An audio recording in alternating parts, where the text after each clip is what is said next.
Hey Dan, what are you up to? Holy moly, that is a gigantic handheld. It is. I think it's time we review it. So this is the OneXPlayer X1 Air, and it's a 3-in-1 handheld. It's a gaming handheld, it's a tablet, and it's also a laptop. So let's go ahead and get this booted up, and you can see just how quickly it boots. So I'm gonna go ahead and click the power button here, because it does have a very fast boot. You can see our joysticks light up. We've got the OneXPlayer greeting, and then any second now, we've got our Windows 11 welcome.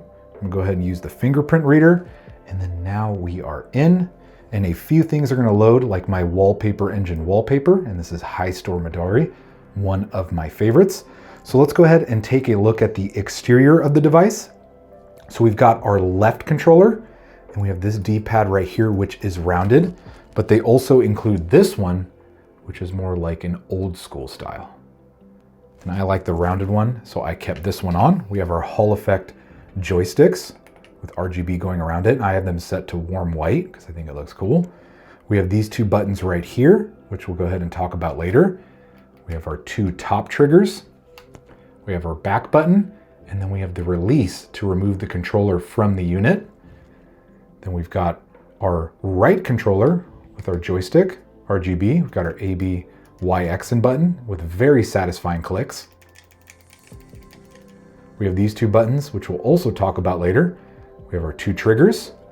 We have our back button, and then we also have our release button for this side.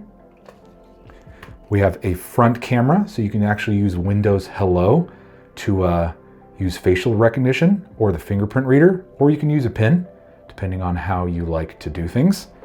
And we take a look at the top. We have our power button, which is also the fingerprint reader. And if we remove this slot right here, we have our mini SSD slot right here. We have a 3.5mm audio jack. We have a volume rocker. We have our ventilation for the cooling system. And then we have our turbo button, and that's for the OneXPlayer control center. And I'll show you that really quick, but we'll talk about this more in depth later. And this is basically how you can control the entire unit. We have our speakers on each side right here. Probably hard to focus on it, so I apologize for that, but we have one on each side. I'm gonna go ahead and put this little cover back in place. There we go. So let's go ahead and take a look at the back. So we have ventilation. We have a little X1 Air badge, and then we have our fold-out kickstand. So let's go ahead and place it on the kickstand, and you can place it in pretty much any orientation you want to, and the kickstand is very, very heavy duty. So even applying a lot of pressure to it, it is barely moving, and I'm pressing it very hard. So I've been very satisfied with how stiff this actually works. And if I open it up all the way, we can see just how heavy duty these hinges are.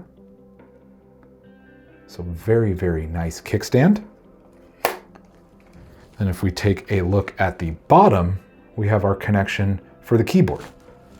So we've got our OneXPlayer keyboard right here, and it just magnetizes to the bottom. It's a very strong magnet. You can see our keyboard lights up. Then if we close it, it's gonna put the unit to sleep, and it also acts as a cover for the screen.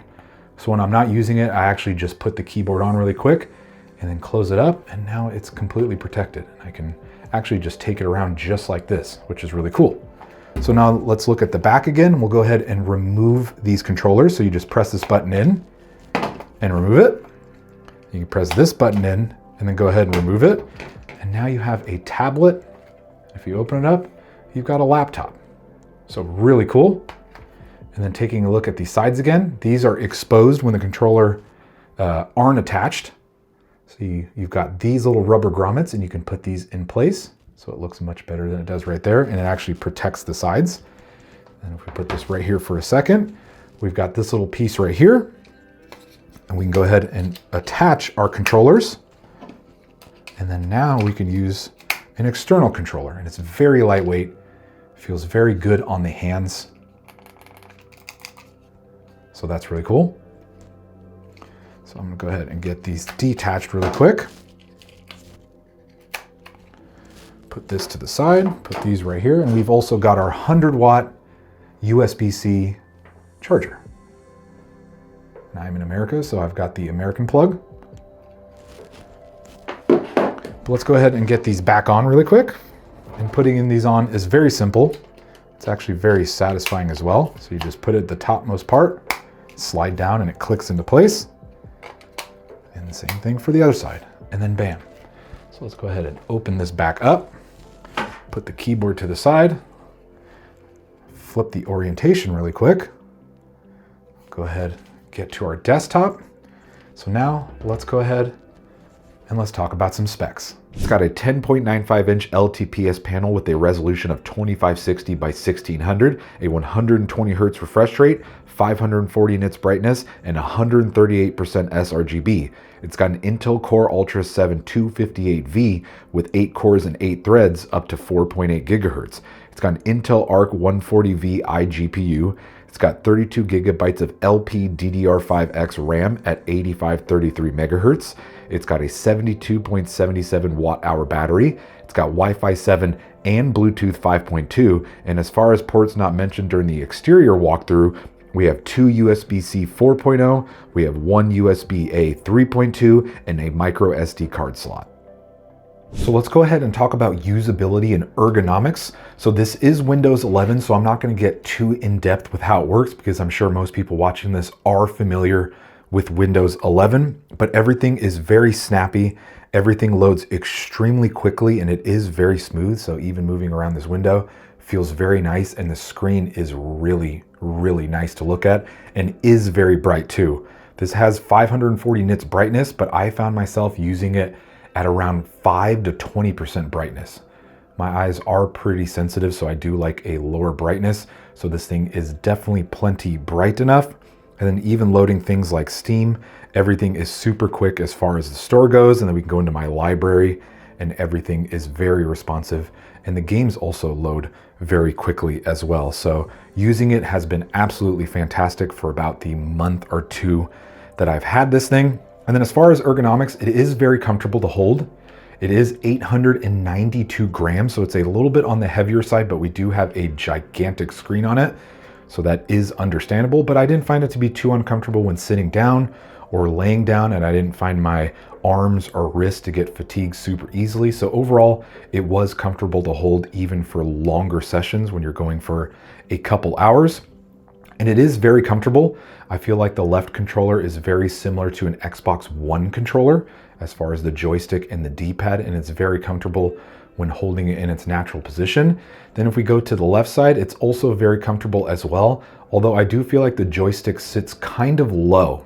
So I normally like to lay my thumb flat like this, and maybe some people like to do it like this, but I feel like in the normal position with my middle finger placed on that back button, I feel like if the joystick was more right here, it'd be comfortable for me, but it actually sits down here. So this may be more of a preference thing, but I found kind of using the tip of my thumb to be a little bit awkward, but at the same time, I also don't use a controller very often. I'm more the mouse and keyboard type whenever I'm gaming, so still comfortable. And maybe in the future, OneXPlayer will come out with some different controllers that you can use, so that would be cool, and maybe see one with a bigger horn, but that may just be me. So overall, ergonomics are very nice, and it is very comfortable to hold even for long periods of time. So let's go ahead and talk about these buttons. So if you press this lower one, we have this keyboard, which you can adjust the size of it, and I have it adjusted to the largest size possible, and you can use the D-pad to use it, you can use the joystick to use it, and you can also use it as a touch screen as well. And it does have a very satisfying click to it, which I kind of like, but may be annoying to some people. And I believe you can turn off the sound, but I haven't tried yet because I kind of like it. And then we have a start button up here, which is the top button. And then these two buttons, the bottom one is for your Xbox game bar. And then I found if you have Steam open, you can hold it down and that'll put Steam into big picture mode. So that is really cool, especially if you use Steam primarily. So I thought that was really cool. And then this top button is also dependent on the game you're playing. So overall, I really like using this. It's basically just Windows 11, and I also found it to be very comfortable. So let's go ahead and press the turbo button and we'll look at the control center. So this is basically how you can control everything on the device. And you can do this when you're at your desktop, you can do it in game, you can do it at any point in time, which is really cool. But we have a ton of different settings, so you can adjust your wattage. Right now I have it at 30 watts, but we can bring it down all the way to 3 watts. And I've been keeping it at 30 for the best performance, but maybe if you want better battery life, you can adjust this down, or maybe you're playing a game that is very easy to run, you can go ahead and lower the wattage. We have our fan speeds, we have our vibration settings, we have a bunch of resolution settings as well, different RGB effects. Like I said, I have it set to just warm white, but you can do pretty much anything you'd like. We have our performance overlay, which I really like. So once you download Rivatuner Statistics Server, you can go ahead and click Performance Overlay, and then I'm gonna close this so we can see it better. But we have this performance overlay at the top that's got battery, got GPU, CPU, VRAM, and then also has the time of day too. So this is really cool, and I've been using it when gaming so I can see how the system is performing. And I don't feel like it's super intrusive as well. I feel like it's kind of out of the way and not really interrupting my gaming with a gigantic little performance overlay. So that's really cool. So you can turn this off in game, out of game, anytime you want. We've got turbo, gyroscope. I'm not exactly sure what fridge is, to be honest. The fridge can freeze specified game windows, preventing them from consuming CPU resources, enabling game state suspension and restoration. Okay, so that's one setting that you have as well. Game trainer, performance preset, and then also battery protection. Then we have our brightness down here, and you can see I have this set to 0 right now, because set any higher, it was very hard to capture. But even using this at 0 is bright enough for me. So like I said, the screen is definitely bright enough.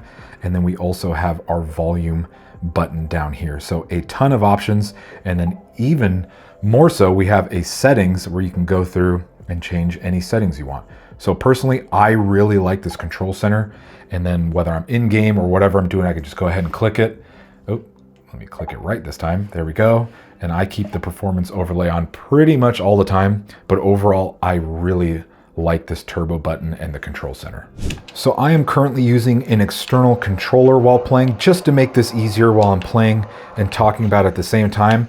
But we are playing the new skate game right now, which isn't super difficult to run, but there are a lot of things it has to load, and it is a big open world. So it is kind of taxing, and we're getting anywhere between 60 to 80 FPS currently. And it's very smooth, very responsive. The screen looks fantastic. No glitches, no stutters, nothing like that. It's been an overall smooth experience, and I can't even seem to drop in on this ramp correctly. And overall, the experience with this unit has been fantastic. Super smooth. I do have it at 30 watts right now, and we're running at pretty much all medium settings. Almost had it. And it looks great. And I could probably drop this down to low, and I believe it'll bump it up to about 90 FPS. And in most games I tried, the Intel upscaling was the best method, because obviously it is an Intel iGPU, but the screen looks great. We're locked at around 70 FPS right now, and it is very, very smooth. So what I'm going to do is I'm just going to go ahead and show this gameplay, but I'm going to go ahead and throw up benchmarks for other games I've tried along with the settings that I used.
So this is the first gaming handheld that I've ever owned other than the Switch 1, which I pretty much only ever play if there is a new Zelda release. So if you have any critique or feedback for things I could have done differently in the video, please let me know down in the comments.